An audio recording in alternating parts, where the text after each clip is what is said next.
how to write an application for setting aside an ex party proceeding order। तो दोस्तों आज हम इस वीडियो में एक महत्वपूर्ण लीगल ड्राफ्टिंग को जानेंगे कि किस तरीके से आप ये एप्लीकेशन लिख सकते हैं कि आपके अगेंस्ट यदि कोई एक्स पार्टी प्रोसीडिंग का ऑर्डर हो गया है तो आप उसको किस तरीके से यहाँ पर खारिज करवा सकते हैं, यानी कि लीगल भाषा में बोले तो उसे सेट असाइड किस तरीके से आप करवा सकते हैं। तो दोस्तों थोड़ा सा समझ लेते हैं एक्स पार्टी प्रोसीडिंग ऑर्डर क्या होता है। तो दोस्तों यदि डिफेंडेंट यहाँ पर कोर्ट में जानबूझकर आना बंद कर देता है, आया और आना बंद कर दिया, या फिर वो कोर्ट में आया ही नहीं, उसे नोटिस मिल गया, वो कह रहा मैं क्या करूँगा कोर्ट में जाके, मैं नहीं जा रहा, होगा देखा जाएगा, मैं नहीं जा रहा, मेरा कोई कोर्ट कुछ नहीं कर पाएगी। तो दोस्तों ऐसी परिस्थिति में जब डिफेंडेंट कोर्ट में नहीं आता है, इंटेंशनली मेलाफाइड इंटेंशन है उसका और कोई यहाँ पर रीज़न नहीं दे रहा है, यदि उसका कोई कारण भी है तो भी वो कोर्ट को नहीं बता रहा है, यदि बीमार है तो भी नहीं बता रहा है कोर्ट को, तो ऐसी स्थिति में कोर्ट उसके अगेंस्ट यहाँ पर एक्स पार्टी प्रोसीडिंग ऑर्डर यहाँ पर कर देती है, यानी कि उसकी गैर मौजूदगी में यहाँ पर न्यायालय की प्रक्रिया चलेगी, उसे यहाँ पर नहीं सुना जाएगा।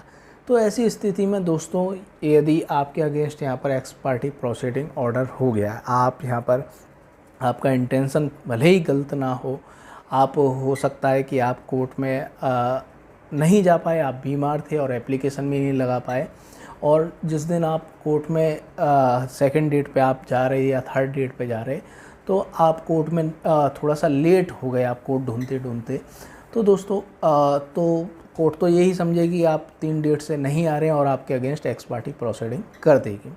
तो दोस्तों ऐसा नहीं है कि पहली डेट पे ही एक्स पार्टी प्रोसीडिंग ऑर्डर नहीं होगा, पहली डेट पे भी एक्स पार्टी प्रोसीडिंग ऑर्डर हो सकता है, लेकिन कम होता है। लेकिन दूसरी बार भी अगर वो ऐसा नहीं करता है तो ज़्यादातर चांस रहते हैं एक्स पार्टी प्रोसीडिंग ऑर्डर उसके अगेंस्ट हो जाता है, कर दिया जाता है।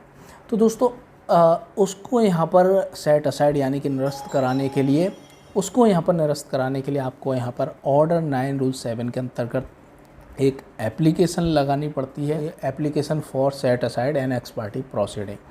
तो दोस्तों यहाँ पर किस तरीके से आपको एप्लीकेशन लिखनी है वो हम देख लेते हैं।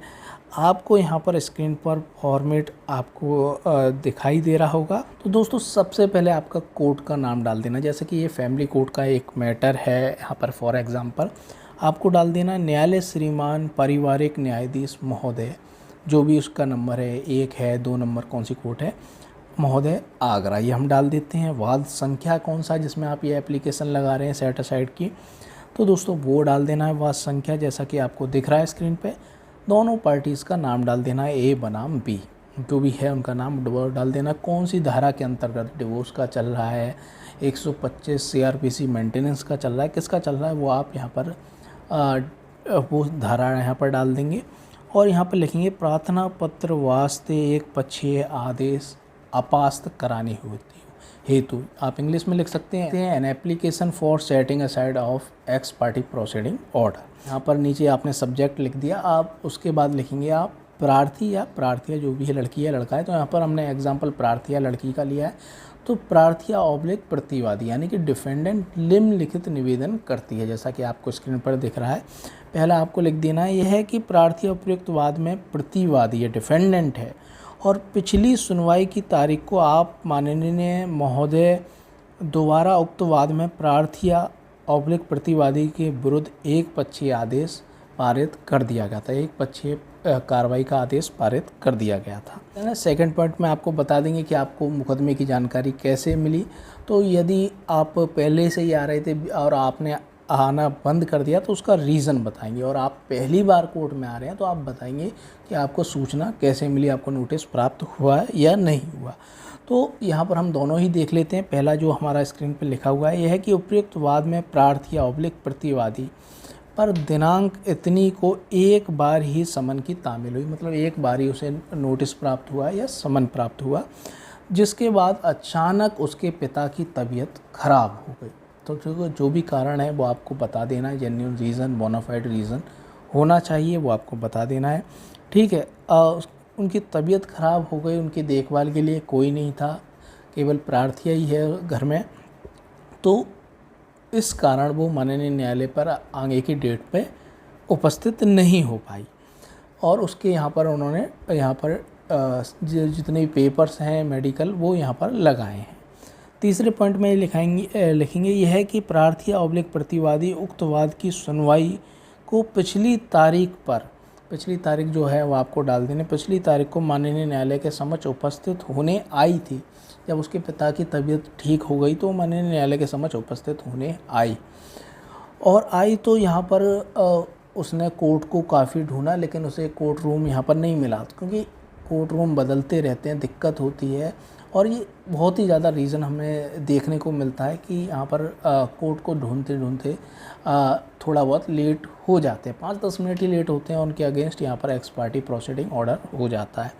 तो आप बताएंगे कोर्ट परिसर में तो हम आ गए थे, लेकिन कोर्ट रूम ढूंढने में हमें थोड़ी सी देरी हो गई थी, इस कारण हमारे अगेंस्ट ये एक्स पार्टी प्रोसीडिंग ऑर्डर हो गया था। और इसमें लिख सकते हैं हमने उसी दिन रिक्वेस्ट करी थी कि इसे निरस्त कर दिया जाए, सेट असाइड कर दिया जाए, लेकिन माननीय न्यायालय ने बोला कि अगली डेट पर यहाँ पर सेट असाइड की एप्लीकेशन लगाएं, ये आप लिख सकते हैं।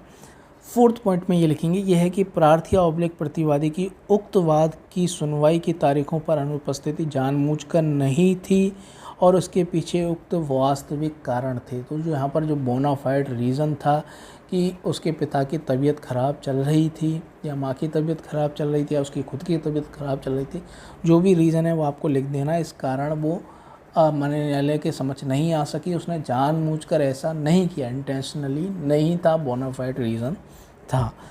फिफ्थ पॉइंट में आपको लिख देना यह है कि प्रार्थी ऑब्लिक प्रतिवादी के विरुद्ध पारित एक पक्षीय आदेश को अपास्त किया जाना न्याय हित में अति आवश्यक है। यदि उक्त वाद में एक पक्षीय आदेश को अपास्त नहीं किया गया तो प्रार्थी ऑब्लिक प्रतिवादी को अपूरणीय क्षति होगी। तो दोस्तों यहाँ पर नेचुरल जस्टिस का ये सिद्धांत है कि दोनों पक्षों को यहाँ पर सुना जाए, तभी यहाँ पर कोर्ट यहाँ पर उस केस को डिसाइड करे, उस सूट को डिसाइड करे। तो ये भी आप लिख सकते हैं, नेचुरल जस्टिस का ये सिद्धांत है कि दोनों पक्षों को सुनवाई का मौका दिया जाए। इसीलिए न्याय हित में अति आवश्यक है कि इस एक्स पार्टी प्रोसीडिंग ऑर्डर को सेट असाइड किया जाए जिससे कि प्रार्थी को अपूरणीय जो नुकसान, इर्रेपरेबल लॉस होगा वो रोका जा सके। यहाँ पर प्रार्थना आपको कर देनी आती है। श्रीमान जी से प्रार्थना है कि उक्त तथ्यों के आधार पर न्याय हित में प्रार्थी ऑब्लिक प्रतिवादी के विरुद्ध पारित एक पक्षीय आदेश को अपास्त किया जाए।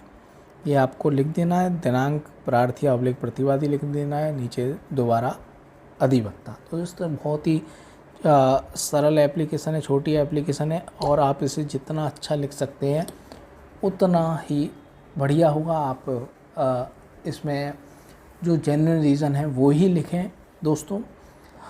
तो दोस्तों कैसा लगा ये आपको लीगल ड्राफ्टिंग का ये वीडियो, हमें कमेंट बॉक्स में कमेंट करके ज़रूर बताएं।